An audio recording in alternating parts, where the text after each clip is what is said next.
Olá, galera, eu aqui de novo para darmos continuidade no Wonder 2 do B.F. Skinner, né? Postamos aí o 4, hoje é 3 e 4, agora vamos iniciar o 5, né? Essa história tópica maravilhosa, ok? Beijo a todos, espero que tenham gostado, porque eu tô adorando essa leitura. Por aqui é logo para dar uma charla. Vamos lá. Capítulo 5. Eu posso entender por que um construtor de utopia escolheria ser cercado apenas de mulheres bonitas, disse eu para Fraser, quando nos sentamos com o chá. Mas fico espantado com o sucesso que você... Ai, meu brinco, de novo, gente, problema com um brinco, que absurdo. Mas vamos continuar. Mas fico espantado com o sucesso que você teve. Fraser encarou-me muito seriamente. Eu lhe asseguro que não foi uma escolha deliberada, disse ele calorosamente. Tentamos obter uma amostra representativa, uma verdadeira seção transversal. Falhamos em alguns aspectos, mas eu não posso ver como pudesse ter sido feita uma seleção, mesmo inconscientemente, à base de aparência pessoal. Você não acha, Rachel? Tenho certeza de que você tem razão, Fraser, disse a senhora Mayerson, apesar de eu não estar certo do que ele tenha entendido a questão. Mas a maioria das mulheres não são tão atraentes quanto estas, disse eu, indicando com um gesto de braço a extensão do caminho. Então foi por isso que você andou vagabundeando por aí? Disse Fraser secamente. Eu pensei que você estava olhando as pinturas.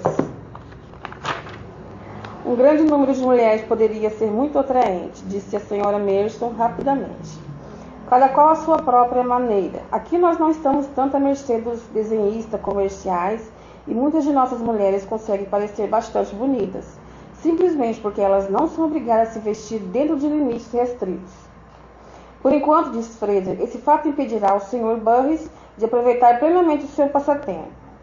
Ele virou-se para mim. O fim de um estilo não é um processo natural, mas uma mudança manipulada que destrói a beleza de um vestido do ano passado para tornar-se inútil.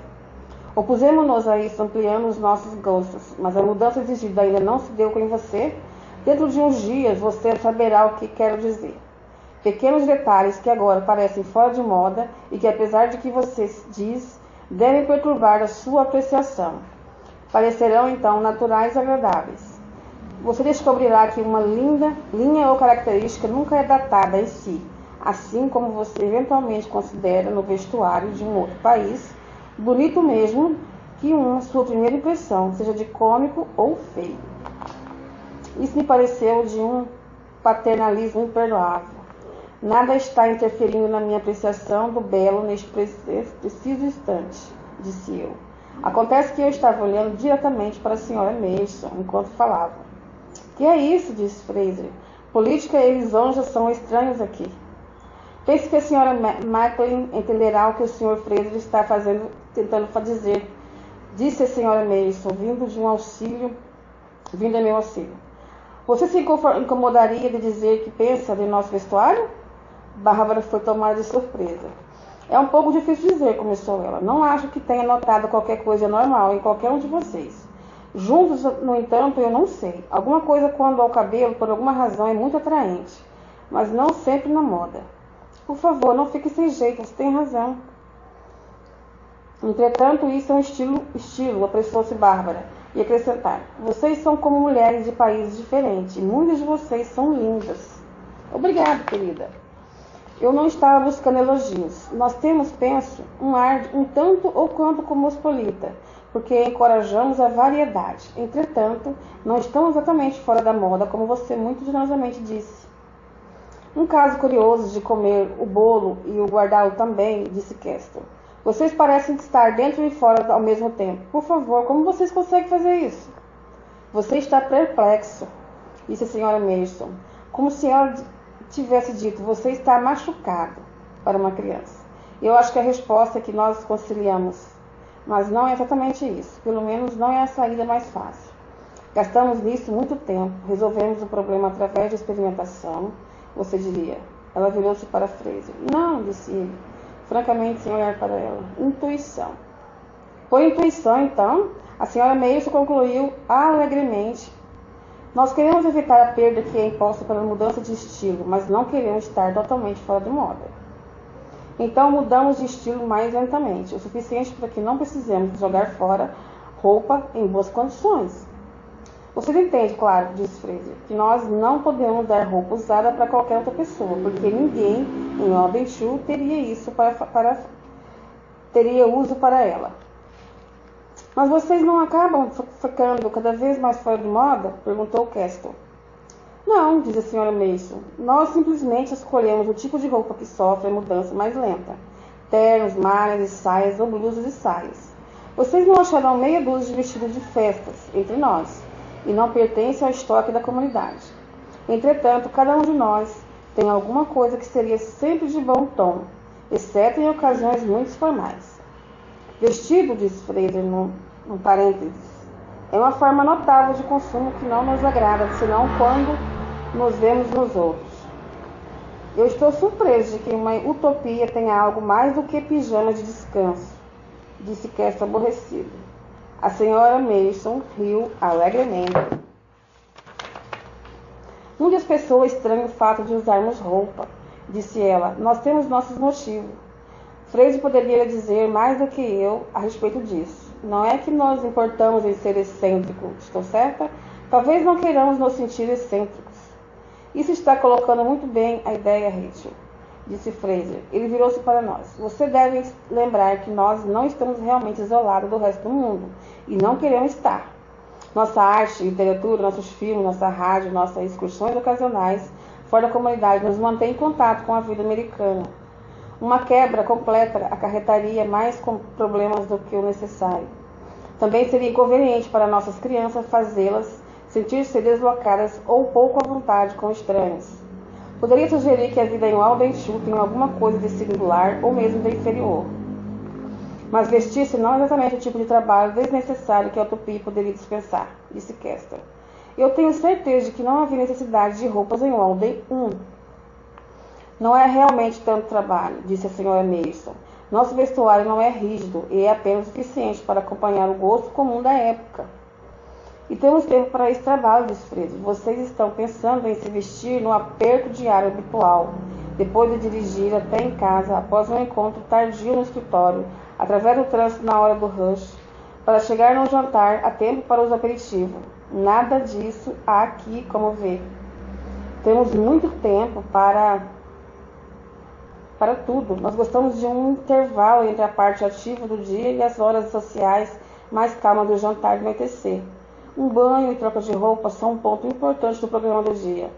Eles são psicologicamente reanimadores. Quanto à sua referência a Turreau, acrescentou Fraser após um momento, lembre-se de que seu experimento relacionava-se com subsistência e solidão. Vestir-se é um mecanismo social que ele poderia desprezar. Eu tinha percebido um ruído distante. Agora muitas crianças passaram pela alcova e outros logo se seguiram. Uma migração similar ocorria ao lado de fora, abrindo caminho entre os tapetes de flores. É hora de jantar para os anjos, explicou Fraser. As crianças eram de várias idades, algumas com 7 ou 8 anos, e outras pelo menos de 13 ou 14. Estavam todas brilhando de limpeza, em roupas alegres e bem acabadas, mas utilitárias. Parecia não haver adulto entre com elas, mas estavam bem comportadas. Falavam baixo e moviam-se rapidamente. Muitas cumprimentaram a senhora Mason e Fraser e sorriram agradavelmente para nós. Um deles, um menino de uns 10 anos, entrou na alcova e, dirigindo-se rapidamente à senhora Mason, deu-lhe um abraço afetuoso. Olá, Rachel, disse ele. Você vem? Eu não esqueci, disse ela. Levantou-se e virou para Fraser. É o primeiro dia da Débora na sala de jantar. Devo apressar-me. Ela prometeu juntar-se a nós após o almoço no dia seguinte, explicando bastante francamente que ela queria dar a Bárbara e a Mary uma visão mais exata de Oldenshire do que poderia se esperar de Fraser, e então ela e o menino saíram. As crianças e a senhora Mason, explicou Fraser, meneando a cabeça na direção delas. Adoráveis, como todas as nossas crianças. Débora faz 7 anos hoje e está debutando na sala de jantar principal. As crianças mais novas fazem suas refeições no próprio edifício, onde moram, até o 7º aniversário. É um grande acontecimento. Quando elas se mudam, talvez nós possamos dar uma olhada em Débora mais tarde, em seu grande momento. As crianças acabaram de passar e retomamos a nossa discussão. Se você não se incomoda de que eu diga, disse eu, seus homens parecem estar vestidos um pouco pior que as suas mulheres, tanto quanto a distinção quanto a seriedade. Certo, disse Fraser, não é realmente uma diferença de sexo, insisto. Ainda não nos libertamos da cultura da qual viemos. Os homens são menos dependentes quanto à roupa, menos aqui. Para esta hora do dia, jaqueta ou malha e casaco de couro, no tempo mais frio será suficiente. E nada de gravata. Definitivamente nada de gravata. Minha garganta pega a friagem, disse Castor. E se alguma pessoa gostasse de andar realmente esfarrapada, perguntei, vocês lhe permitiriam seguir esse seu capricho? Eu não posso imaginar isso, disse Fraser, mas sei que você pode. Você está pensando num mundo em que roupa fina é um sinal de riqueza. Uma roupa esfarrapada é um sinal de pobreza ou um protesto contra todo o mal do sistema. Ambos são impensáveis aqui. Não tão impensável, eu diria, disse Castor. Deve ser um sinal de indolência ou um simples descuido. Ambos nasceram do tédio, disse Fraser, distante. Ele parecia estar ouvindo alguma coisa. De repente, levantou-se e olhou para o topo da escada. Mas, com certeza, mais do que isso, disse. Foi uma discussão muito interessante, nós devemos continuá-la logo. Agora acho que devemos ir. Ele falou de uma maneira mecânica e imediatamente pegou o copo e o prato e começou a subir a escada. Nós o seguimos, mas sua velocidade aumentou e ele logo se separou de nós e entrou na construção principal. Aproximando-nos do topo da escada, ouvimos crianças cantando parabéns a você, parabéns a você. Deixamos nossos pratos numa grande cesta perto da porta e eu dirigi nossa caminhada em direção à música. Fraser estava parado na porta de uma sala de jantar. Ele pareceu sentir a nossa aproximação e foi impacientemente para dentro. Achei conveniente não o seguir pela porta. Nós pudemos ver que a sala tinha sido ligeiramente escurecida para a ocasião. Enquanto a música ia sendo cantada, outra e outra vez, duas figuras silenciosas moviam-se de uma mesa para outra. Uma delas, uma criança mais velha, carregava um bolo de aniversário com 7 velas. Ela parara em cada mesa e mostrava a inscrição para as crianças lerem. A outra figura era uma criança de 7 anos, seu melhor vestido, solene como uma freira, corada de orgulho. No momento, o desfile terminou e a criança mais nova voltou para a mesa onde a senhora Mason estava sentada. As velas foram apagadas e o trabalho de cortar o bolo começou. Quando as luzes se acenderam, eu estava suficientemente dentro da sala para perceber um olhar de Fraser, mas eu me retirei rapidamente e apressei os outros para fora. Fraser estava parado sozinho e despercebido contra a parede, seu rosto marcado por uma expressão exagerada de afeição. Eu pensei ter visto uma lágrima em sua face. Agora, esse é o capítulo 5. Vamos para o capítulo 6. Nossas acomodações de convidados ficavam no fim da construção principal da escada e no nível mais baixo. Fraser nos encontrou lá às 7 horas. Subimos em fila por uma escada estreita e encontramos-nos no fim de um largo corredor chamado Passeio. Esse corredor, em toda a extensão da construção, curvando-se levemente onde o prédio seguia o contorno da colina. O sol não se havia posto ainda e a tardinha prometia ser linda. Mas não havia muita coisa acontecendo do lado de fora. O passeio estava pontilhado de pessoas que pareciam estar ali para bater papo ou para combinar seus jantares. Lembrou-me a coberta de um navio. Ao nos juntarmos a esse cortejo, Fraser chamou nossa atenção para várias salas coletivas, distribuídas de ambos os lados do corredor. À nossa direita havia salas de leitura, biblioteca e pequenos recantos com cadeiras e mesas agrupadas para conversa ou jogos. Essas salas davam para a paisagem de Walden-Chu, de onde havíamos visto o edifício durante a tarde. Estavam todas ocupadas. Por que há tantas pessoas dentro da construção numa noite tão linda? Perguntei. Provavelmente porque não precisam estar aqui. Os habitantes de Walden-Chu podem sair a qualquer hora do dia. Eles não têm nenhuma razão para esperar o fim do dia de trabalho ou que as crianças sejam postas na cama. Não tem qualquer interesse em sair dessas 4 paredes. À nossa esquerda havia salas que mais pareciam de trabalho, com grandes claraboias, mas nenhuma janela. Algumas estavam mobiliadas para música, com pianos, vitrolas e estantes de música e disco. Outros pareciam ser estúdios coletivos. Vários trabalhos de arte de processo lá estavam, mas as salas estavam agora servindo para encontros informais. A sala de jantar estava deste lado do corredor, perto da escada. Fiquei surpreso com a ausência de grandes multidões. Por algum motivo, a palavra comunidade tinha sugerido salões do tamanho de celeiros, cheios de gente barulhenta, como uma igreja social, um bazar ou uma feira de gado. Eu confessei minha surpresa e Friedrich riu gostosamente.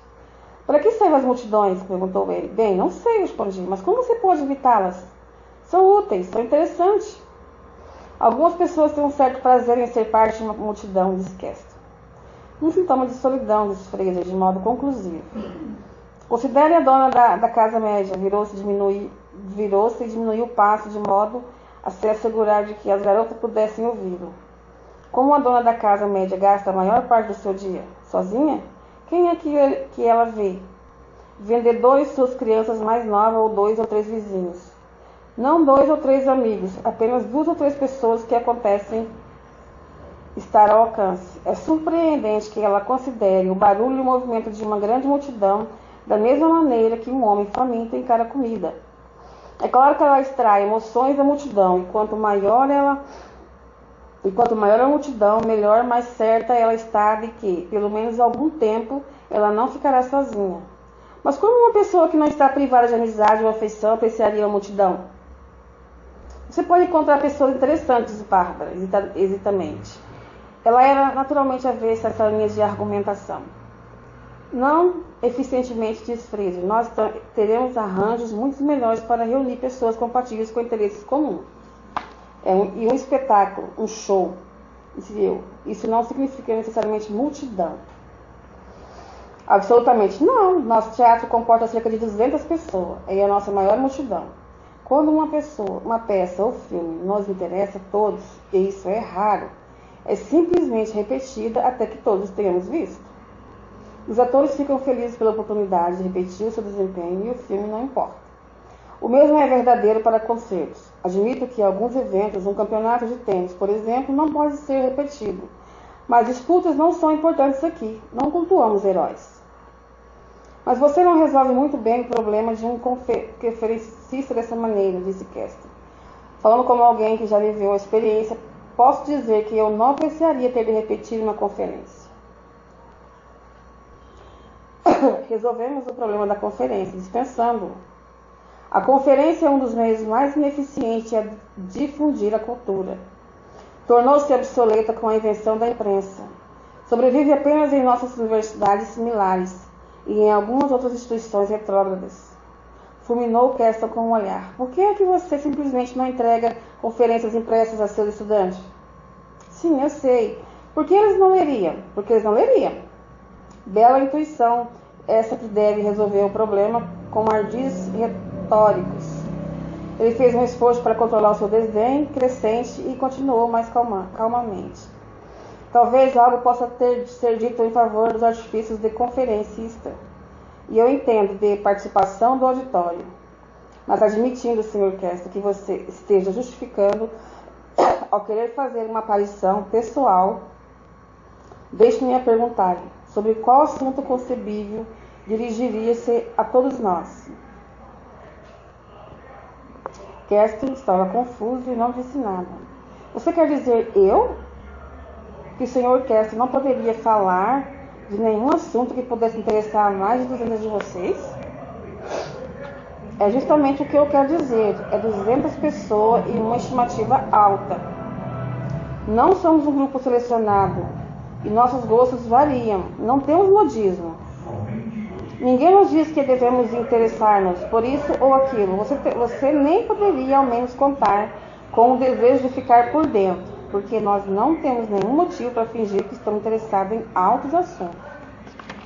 Ou assuntos da moda, a respeito de que você falaria para ter uma grande audiência.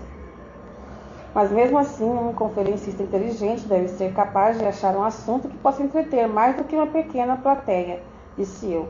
Entreter é outro assunto, disse Fraser. É um desempenho teatral, e tal conferencista ficaria feliz em repetir o seu desempenho, como acontece com nossos atores. Aceito a distinção, disse Kester, mas eu insisto. quanto a discussões sérias, informativas. Creio que existem assuntos de, bem, vejo que não posso dizer importância econômica, mas deixe-me dizer importância política, que deve interessar todo mundo, porque não são cruciais para todos. Fraser riu triunfante. Você não pode dizer político mais do que econômico.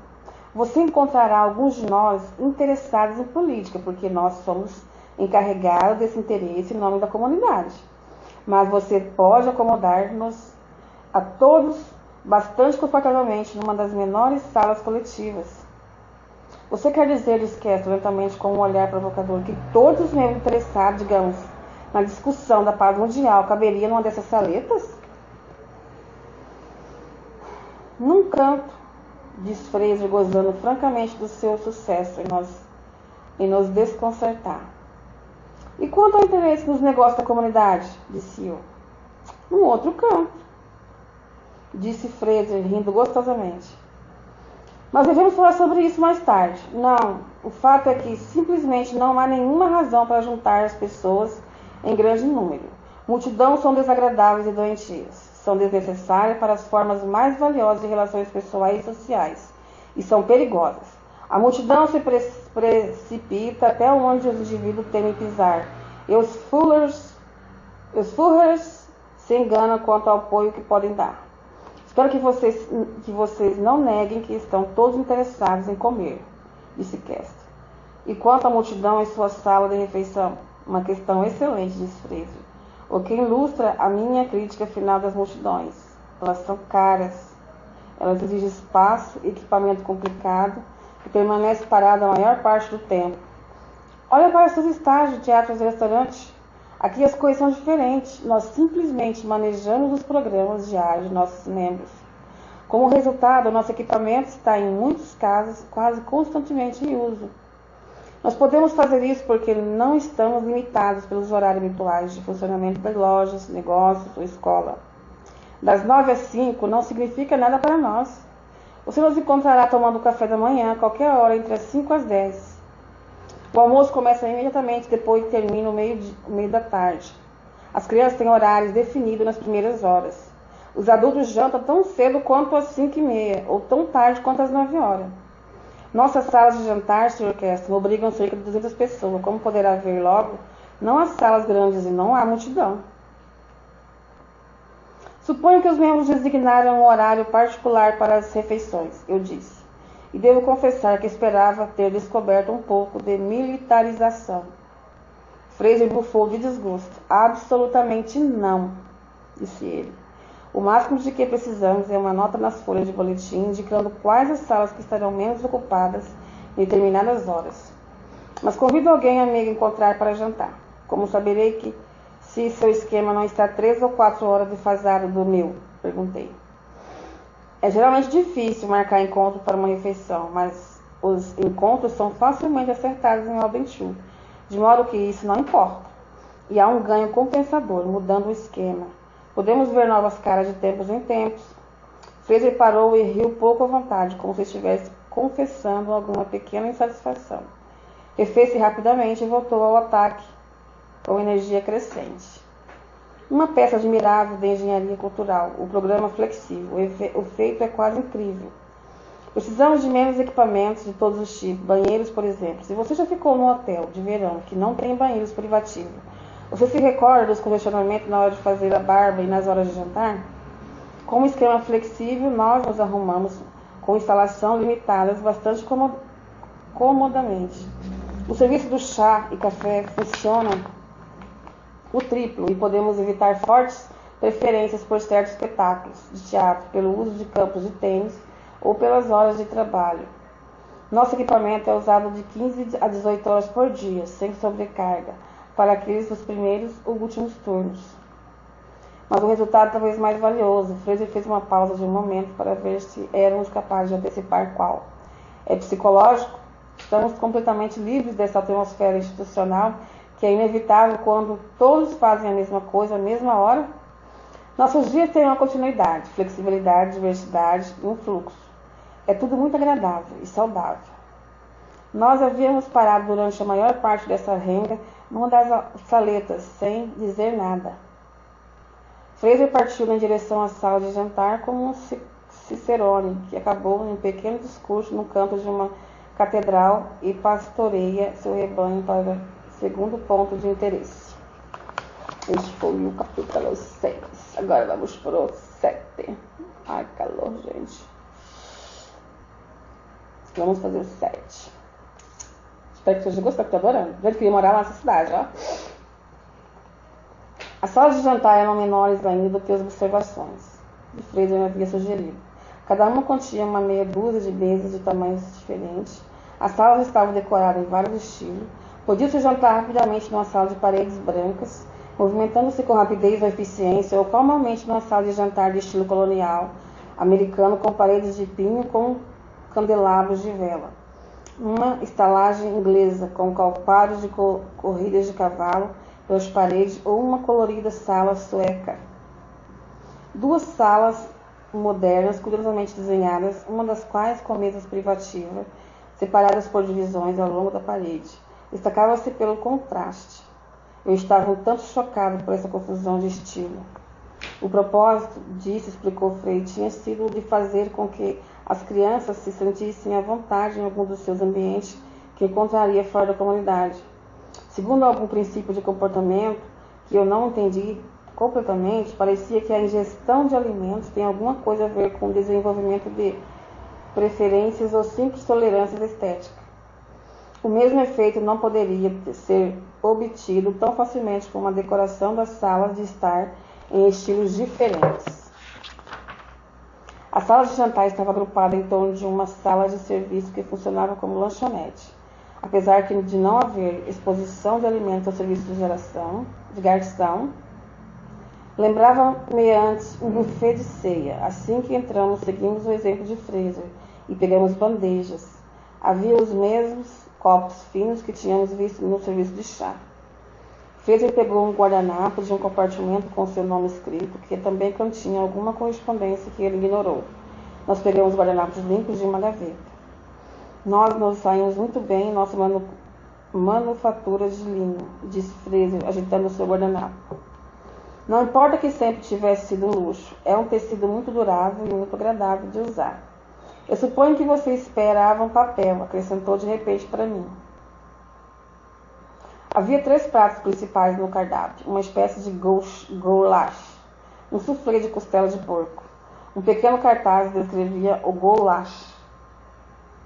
Contava algo em sua história, mostrava o seu país de origem no pequeno mapa. Fraser chamou nossa atenção para o cartaz e explicou que pratos novos de todas as partes do mundo eram constantemente experimentados e incluídos nos cardápios. Deu ao dente. De acordo com os pedidos, todos nós escolhemos goulash. E pusemos salada e torta de frutas em nossa bandeja. Fraser nos induziu a pegar também pão e manteiga. Era o mesmo pão que tínhamos comido na hora do chá. Era delicioso, porém, por força do hábito, nenhum de nós o pegara. Pão era aparentemente um assunto favorito de Fraser e serviu de tema para uma outra discussão.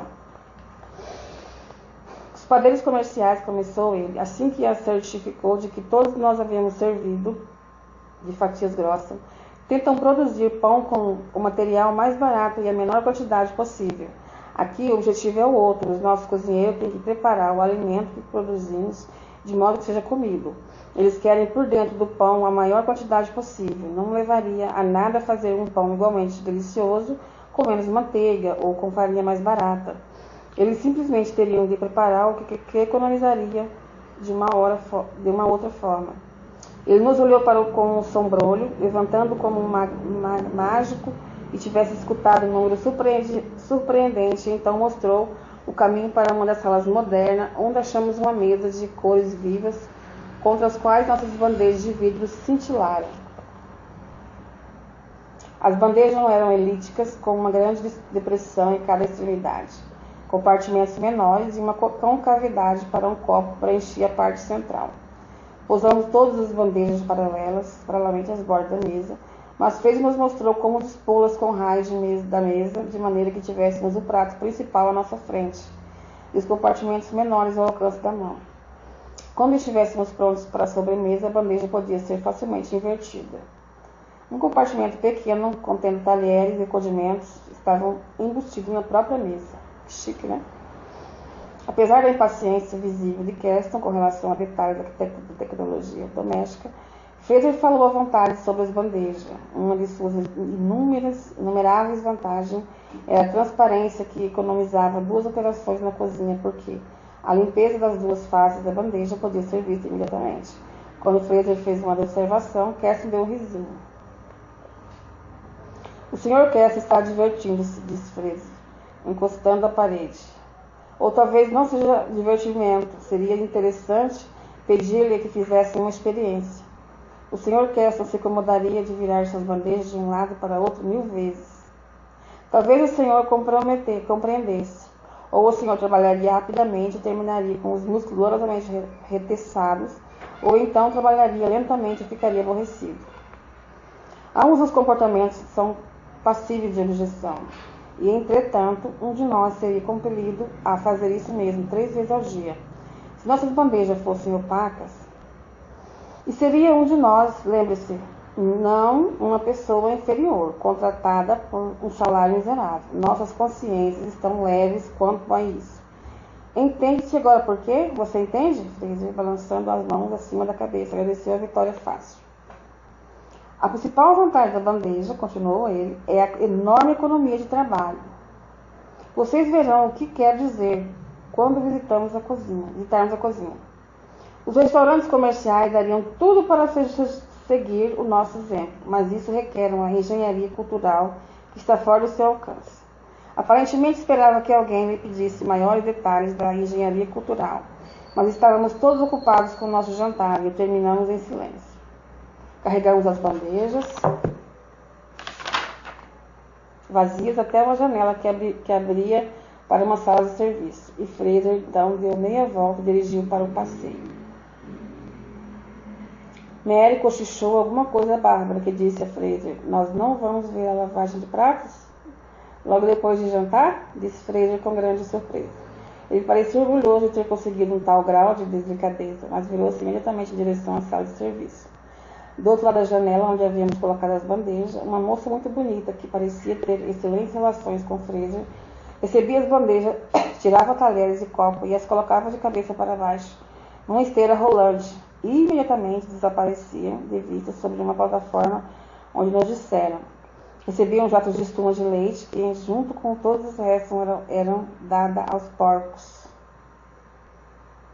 Um homem distinto, de barba cheia, que parou Fraser para perguntar-lhe se achava que a livraria compraria uma enciclopédia musical mais atualizada, recebeu a bandeja depois do banho de leite e colocou-a de cabeça para baixo num sistema de escova giratória que limparam as depressões que não eram inundadas por uma água quente e ensaboada.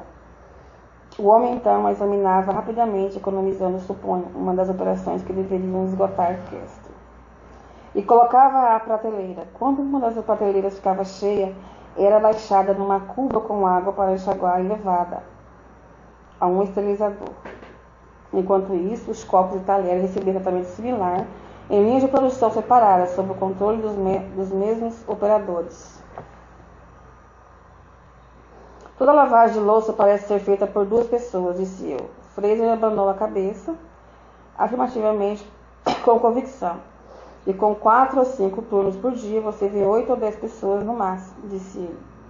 Compare isso com 250 donas de casa, lavando 250 jogos e uma miscelânea de pratos 3 vezes ao dia, e você verá o que nós ganhamos ao industrializar o trabalho doméstico.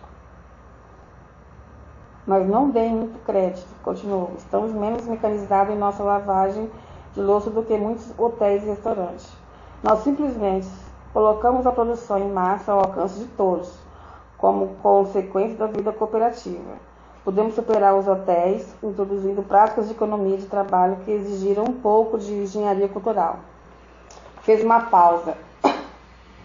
Mas novamente ninguém formulou a pergunta que estava esperando. A bandeja de vidro. Por exemplo, disse ele, quase petulantemente. É um avanço muito importante, mas impossível para os restaurantes, que devem atender as pessoas de gosto estabelecido, certo? Fizemos uma inspeção breve na cozinha e da padaria. que aparentemente não eram distinguidas com qualquer contribuição da engenharia cultural. E voltamos ao passeio. Gente, esse foi o capítulo 7. Né? Aí lemos os 5, 6 e 7. Em breve estarei postando e retornaremos com o 8. Adorei a história, uma história de morar lá nessa cidade maravilhosa. Espero que tenha gostado. Até breve.